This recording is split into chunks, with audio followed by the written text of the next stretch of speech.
মা আমি কাজে গেলাম। ব্যাগটা আমার জন্য ফল নিয়ে আসিস। ঠিক আছে মা, মালিক যদি পয়সা দেয় তাহলে নিয়ে আসবো।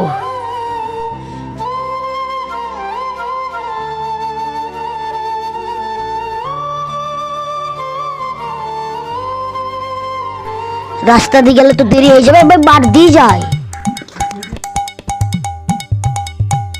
তাড়াতাড়ি যাই, নাহলে কাজ থেকে আবার মালিক বাদ দিয়ে দিবে।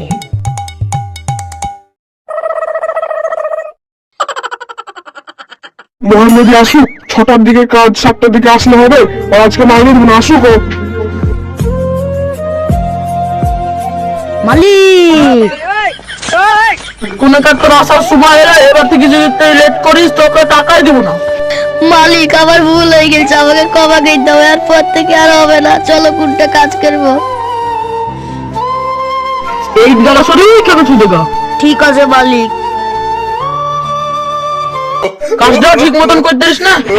মালিক ভুল হয়ে গেছে, আর হবে না। ঠিক আছে আমি গেলাম।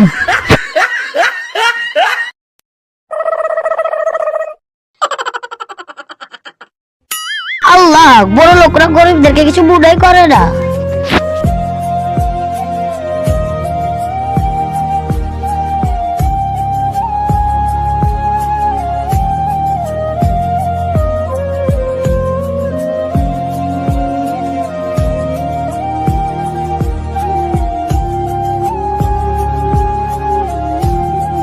এই তোর কাজ হয়ে গেছে, তুই বাড়ি চল যা।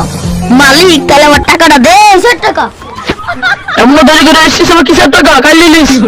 মালিক আমার মা খুব অসুস্থ, আমার মা ফল খেতে চাইছে, আমাকে দেন না টাকাটা। চল যা হাট।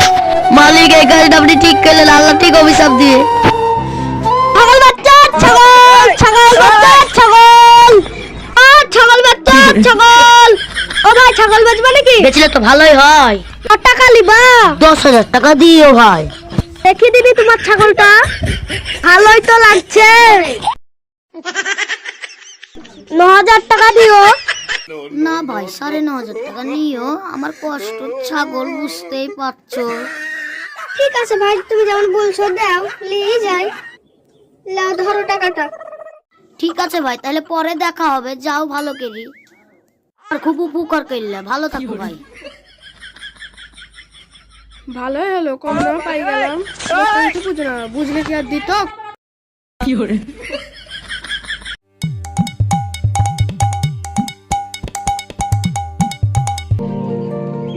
ছাগল বাচ্চার টাকা পাইছি, বাতো বলছিল ফল খাবো, হাত মুখি বাজারে যাবো। মা, মা, ও মা, পাচ্ছি না, তোর মা মরে গেছে রে। আমার বিশ্বাস হচ্ছে না।